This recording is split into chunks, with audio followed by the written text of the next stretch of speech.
there's a concept that we talked to as well that I call it VAEs, which I learned in Europe, value added extras. And what that equates to is when we buy something, regardless of whether it's a product or service, you're signing a contract and there's certain things you expect, right? Whether it's right. So but then there's this magical bit of gold outside, which is it's the surprise and delight, the value added extras that are not part of the contract. They don't need to be part of the contract, but it's often where the greatest appreciation of value lives, right?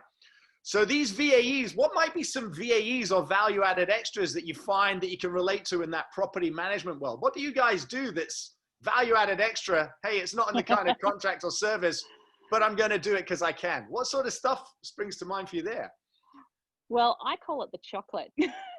I love it. The chocolate. Let's talk about the chocolate. I love that. Absolutely. And look, let's face it.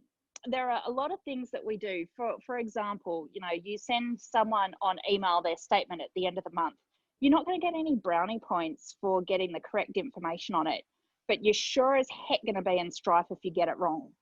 So there is an element of things where it is expected, but if you get it wrong, you're only going to have so many chances. Yeah. And then you've got your chocolate. So for example, if I look at, again, the statement, because it's money, we're talking about investment property. So let's talk about the money. You've got to get the money right. So, okay, we've got the statement right. It's a brand new client. I personally would ring them within 48 hours of them getting that first statement and ring them and say, did you get it? Did you understand it? Have we got all the names spelled correctly? Did the money hit your account? And just confirm everything on there is right. To me, that's starting with the chocolate. Yeah. It might be, we're talking a lot now about all the contactless stuff. So for example, we're leasing properties without having met someone. We might be signing leases again without having met them. We have condition reports that are all done online. I might even go as far, and again, in the current environment, it all depends on what stage you're at with your COVID restrictions, but it might even be that I get the keys to the property and I meet that tenant down at the property when they move in and say, here are your keys. Here's how the condition report works. Let's do a walkthrough of the property. Let's see how everything's at. Because quite often we have issues where we hand over a property to a tenant and all of a sudden they're upset because they had a different expectation of what they were getting. Mm-hmm. Whereas if you can actually be there with them at the time and talk them through it and go through it together, I think that will eliminate a lot of those issues. But also too, from a renter's point of view, oh my God, my property manager met me down here and walked me through the property. That's pretty cool.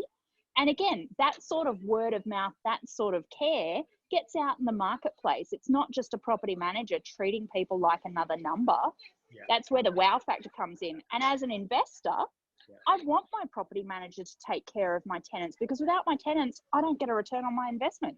Yeah, makes sense. I love that. Not treating the people, the tenants or the business like a commodity, treat them like chocolate, right? And add chocolate. I've got to share with you actually, when I moved to Melbourne, I didn't have the time or the finance or the inclination to be flying up and down from Sydney every weekend to find places. So somebody had put me in touch with Wendy, who is a home hunter. That's what she does. She's not the property manager, but she finds and bridges. And she literally did all the legwork, found it all, sourced it all.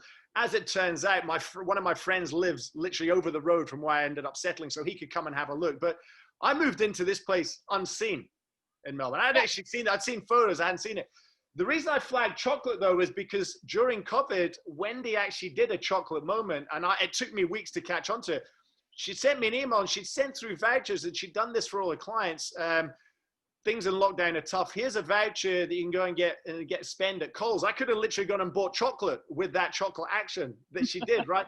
But that's another level, and I'd already written her a review. She was fantastic. She was fabulous, like yourself. But it's those chocolate moments. Absolutely. It makes you want to proactively kind of refer them on or go out your way more for them as well, I think. Absolutely. And that goes back to the whole relationship piece, and I always focus on, how did I leave that person feeling? Yeah. It's not always about who was right or wrong. Yeah. How did I leave them feeling? Yeah. And that's going to be what they remember. That's going to be what they talk about. 100%. That's actually in the book, Maya Angelou quote said, people often forget what you said or but how you make them feel. They always remember that. So on the money,